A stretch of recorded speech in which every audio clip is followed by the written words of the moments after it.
She said, "I love you, but I'm not happy." Every time we talked about our future.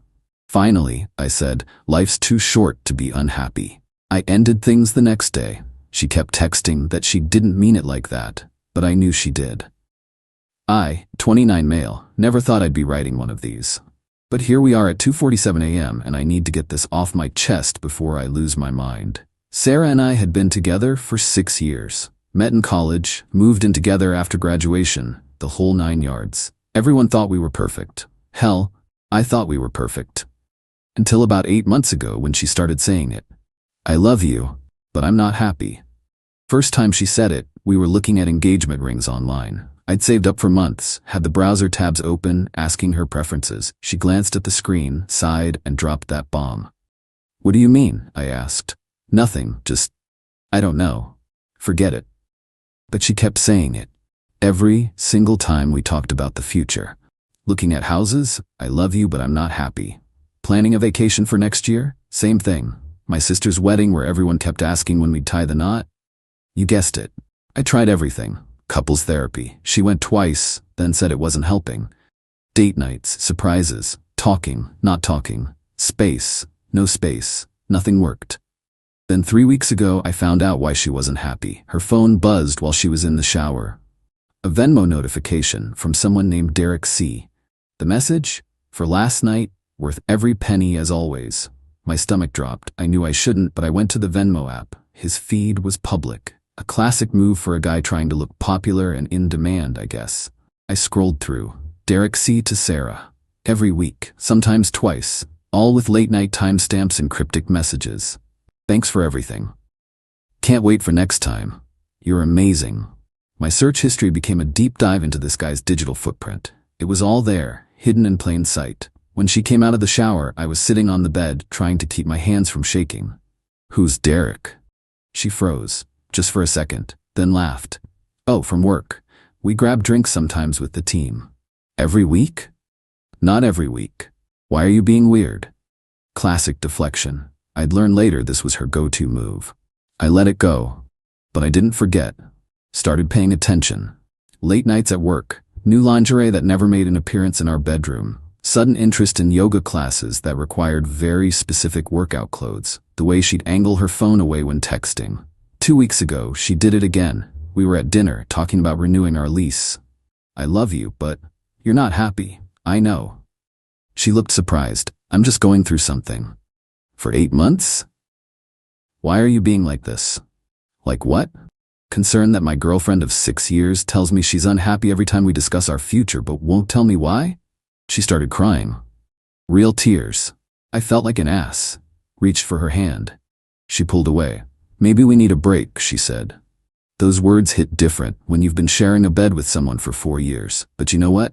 I was tired. So tired. "You're right," I said. "Life's too short to be unhappy." Her tears stopped. "Wait, what?" "I'll start looking for a new place tomorrow." "I didn't mean, that's not what I—" "Can we talk about this?" "We've been talking for 8 months, Sarah." I moved out 4 days later, crashed with my brother. She texted constantly.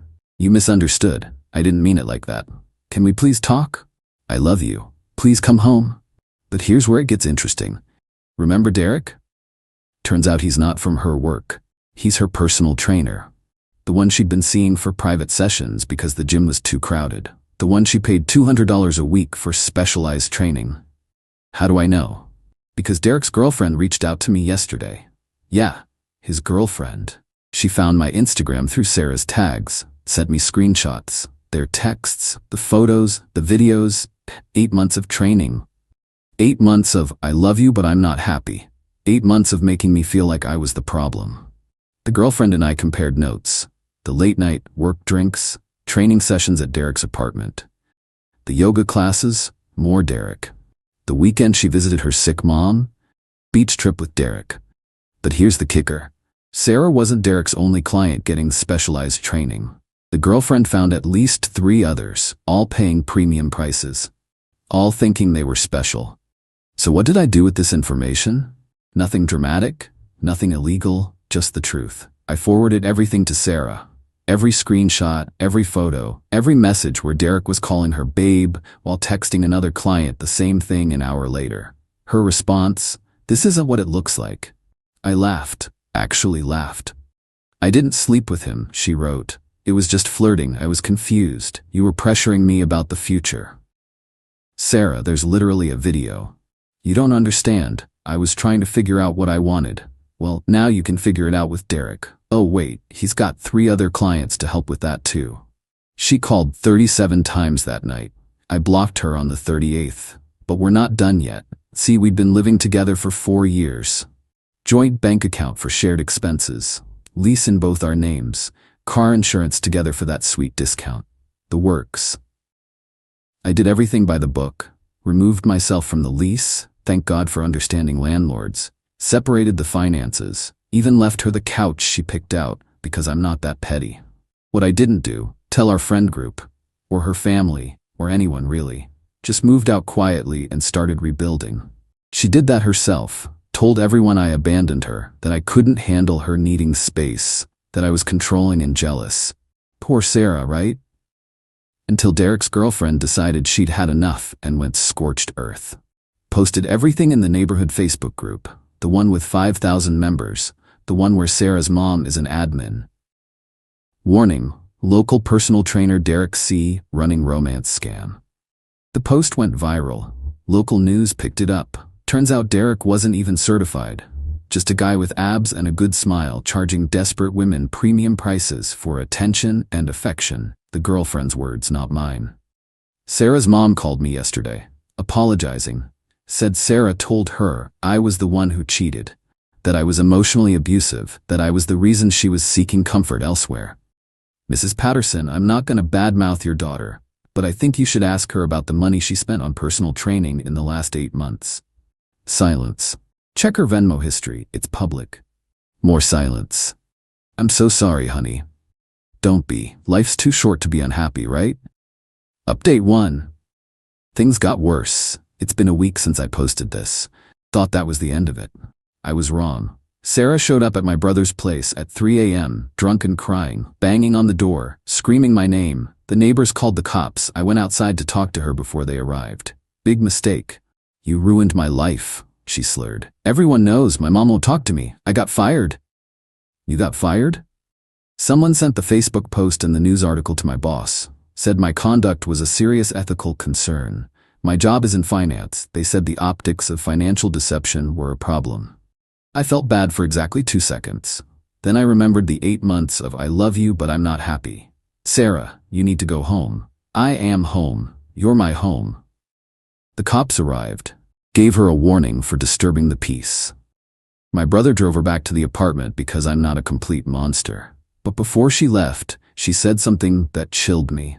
"This isn't over. You don't get to just walk away from 6 years." I thought it was drunk rambling. Again, I was wrong. Next day, I got a fraud alert from my credit card company. Someone had tried to make a $3,000 purchase at a jewelry store. On the card we'd shared for emergencies, the one she was still an authorized user on. I called the company immediately, but she'd already hit 3 other stores, maxed out the $5,000 limit, designer bags, shoes, a new iPhone. I filed a report. The credit card company was blunt. "She's an authorized user," they said, "so legally it's not fraud. You're liable for the charges." They removed her from the account, but the damage was done. Turns out authorized user is just another way of saying primary account holder gets screwed. I was on the hook for every last cent. But she wasn't done. Oh no, not even close. A mutual friend, Cody, called me that night. "Dude, did you really steal 50 grand from Sarah?" "What? She's telling everyone you drained her inheritance before you left. Said that's why she had to use the credit card." My blood ran cold. "Cody, we had a joint account with maybe $3,000 in it. I took half. I have the bank statements." She's showing people screenshots, man, of some investment account. Her dad died 3 years ago, left her $50,000. I remember begging her to save some to invest it. She told me to stop being controlling about her money and got real secretive about where it went. Now she was claiming I stole it. I called my lawyer friend, Jessica.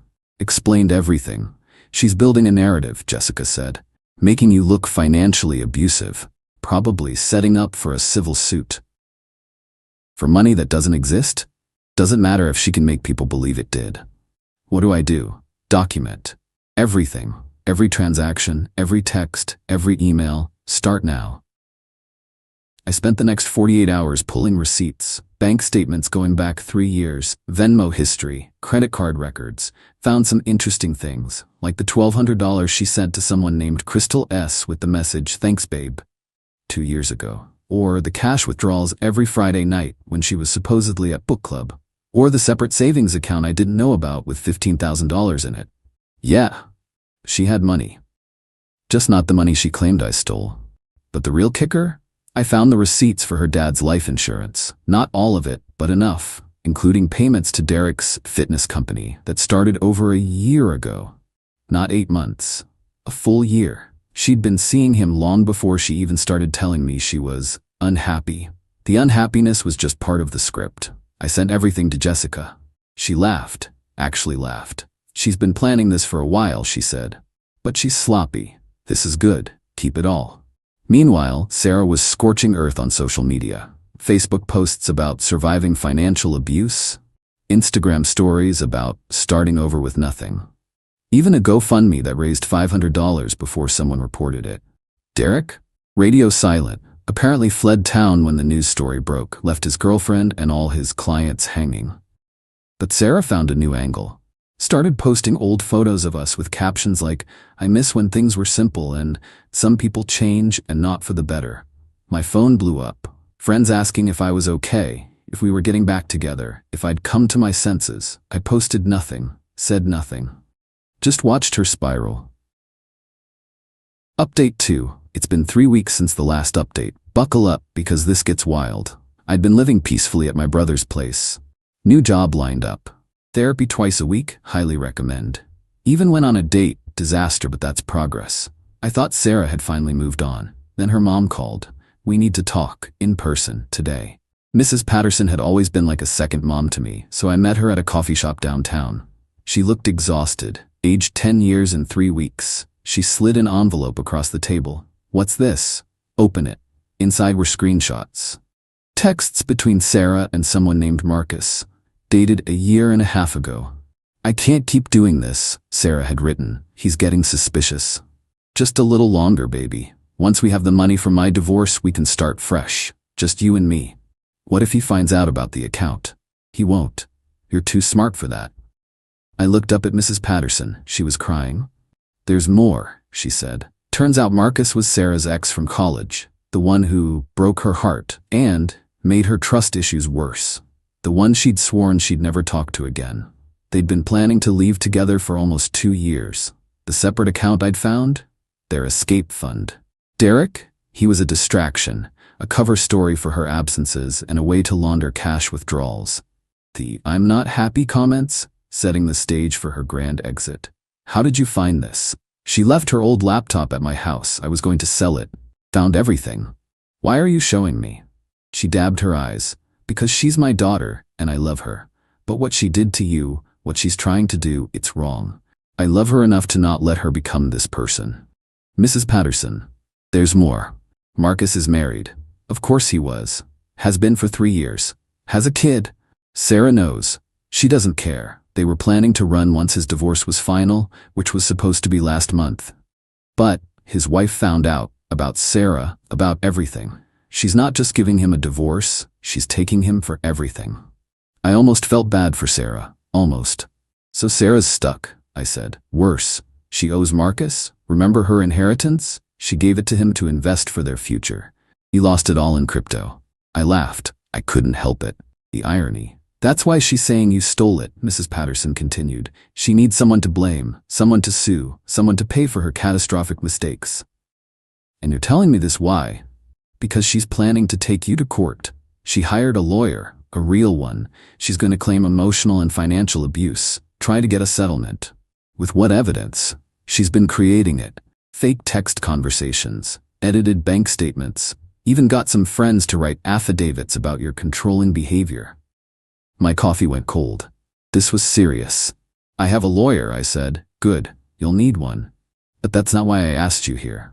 She pulled out another envelope, this one thicker. What's this? Every piece of evidence you need, real texts, real bank records, even recordings of her admitting the truth to Marcus. Mrs. Patterson, I can't.